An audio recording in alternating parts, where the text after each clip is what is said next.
ကလေအောင်မလားကျန်ကလေးသူ့ဒီဘက်ကတလေးကတော့ကျန်ကအောင်မလားကျန်ကလေးလို့ခေါ်တယ်သူ့ပဲခူးကပြန်လာပြီးတော့ကိုင်းပြီးတော့စားထည့်ပြီးတော့သူ့နေနေပြီးသွားရင်ဒီစီးမယ်သူကတော့အစီကြီးထွက်သွားတာ我得陪你玩喽。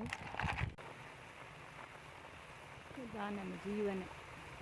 俺舅舅。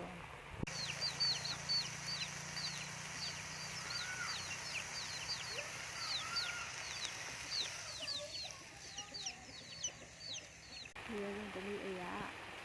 အောင်မလားကျန်လာလေးကိုပြောပါလိမ့်ရှင်။ဒီနေ့စားလို့ကောင်းပါလေရှင်။ပြေးတယ်လည်းဝင်နော်။